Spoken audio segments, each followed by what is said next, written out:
आप लोग अगर मेरी जिंदगी में ना होते मैं बहुत खुश रहता। तुम्हारा दिमाग सही है? जॉइंट फैमिली सिस्टम में दिमाग ठीक किसका रह सकता है? अच्छा, तो अब तुम्हें जॉइंट फैमिली में रहने में भी मसला है? जी बिल्कुल है, क्योंकि यहाँ कोई अपने काम से काम रखता ही नहीं है। हर किसी को ज़ैन और जोया की जिंदगी में दखल देना। ज़ैन किचन में क्यों जा रहा है, जोया किचन में क्यों नहीं जा रही, जोया यूनिवर्सिटी क्यों जा रही है, ज़ैन इसको छोड़ने यूनिवर्सिटी क्यों जा रहा है। तुम इनडायरेक्टली हम पे तंज कर रहे हो? जी नहीं, इनडायरेक्टली नहीं, डायरेक्टली आपको बता रहा हूं कि आप लोगों से मुझे मसला है। बार बार आप लोग ये मुझे बीच में टोकने से मुझे मसला है। ज़ैन, ये क्या तरीका है माँ बाप से बात करने का? तरीके को भी फॉलो करता है इस घर में। तरीके से अगर हम लोग रह रहे होते तो मुझे और मेरी बीवी को अकेला छोड़ देते, हर वक्त हमारे हवासों पर सवार ना रहते। कौन रहता है तुम्हारे हवासों पे सवार? हाँ, ये सवाल आप मुझसे पूछ रही हैं? जिनकी पहले दिन से कोशिश थी कि जोया को लेकर जाकर बस किचन में खड़ा कर दिया जाए, जैसे वो कोई बहू नहीं बावर्ची है। बकवास बंद करो। वो मसला हल हो चुका है और ये तुम भी अच्छी तरह से जानते हो। यही तो मसला है। वो मामला कब और कैसे खत्म हुआ मुझे तो कुछ पता ही नहीं है, बल्कि सवाल तो यह है कि वो मामला खड़ा ही क्यों हुआ था। इस घर के बड़ों में कोई बड़ापन दिखाने का ज़र्फ क्यों नहीं है। मेरा और जोया का कभी कोई मसला नहीं होता। अगर कोई झगड़ा होता है तो सिर्फ घर वालों की वजह से होता है। पूछे से, ये खड़ी है यहाँ पे, पूछे जब आप लोग गए थे कितना खुश थे हम लोग, अपनी मर्जी से घूमते फिरते थे, खाते पीते थे, कोई टेंशन नहीं थी। और जब 12 दिन तुमने इससे बात नहीं की तब भी तो हम यहाँ नहीं थे, तब क्या हुआ था? Good question. वो मसला भी घर वालों की वजह से ही हुआ था, जिसकी वजह से हम आपस में बातचीत नहीं कर रहे थे। अरे आपने उस बेचारी पे इतना प्रेशर डाल दिया कि वो मुझे भूल भाल कर आप लोगों की खुशी में लगी रहती है और बस घर वालों की नजरों में अच्छी बनने की कोशिश करती रहती है। ज़ैन, इनफ। तुम चुप करो, तुमसे बात नहीं करा मैं।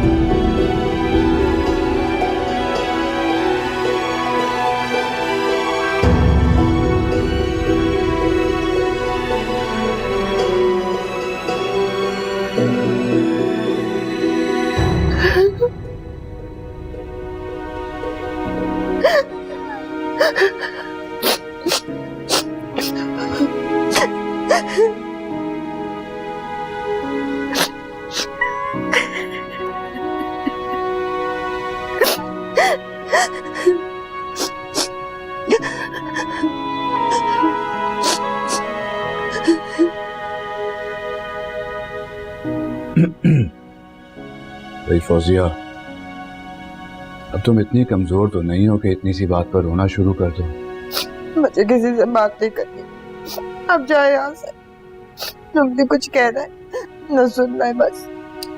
अब्बू, रोना कमजोरी की अलामत थोड़ी है, बल्कि जिंदगी की अलामत है। जब बच्चा पैदा होता है और वो रोता नहीं है तो सब कितना परेशान हो जाते हैं कि वो रो क्यों नहीं रहा।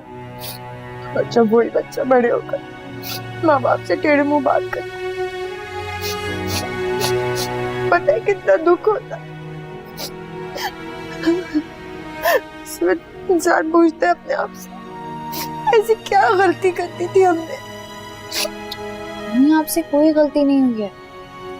ज़ैन बस थोड़ा परेशान है। हाँ ठीक है, तुम भी उसकी साइड लो, सब उसकी साइड लेंगे। नहीं नहीं, मैं उसकी साइड बिल्कुल नहीं ले रही हूँ। मैं बस इतना कह रही हूँ कि जॉब की वजह से बहुत परेशान है ज़ैन, शायद इसलिए ऐसे कर रहा है। नौकरी इतनी जरूरी नहीं होती, घर वाले जरूरी होते।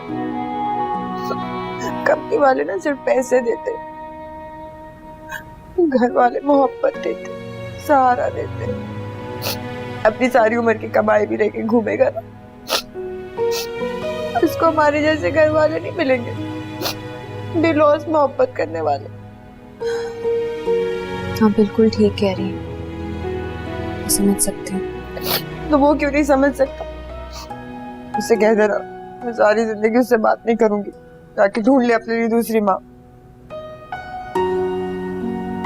देखें, आपकी इस बात पे अब्बू खुश हो गए। कौन सी बात पे? यही दूसरी माँ ढूंढने वाली बात पे। नहीं नहीं, मैं बिल्कुल खुश नहीं हुआ। रहने दे अब्बू, अभी आप मुस्कुरा रहे थे। कैसी बातें कर रही हो बेटा? फौजिया कसम ले लो, मैं बिल्कुल कोई मुस्कुराहट नहीं आई थी। इसी तरह मुस्कुराती रहा करें, बहुत अच्छी लगती है मुस्कुराते हुए।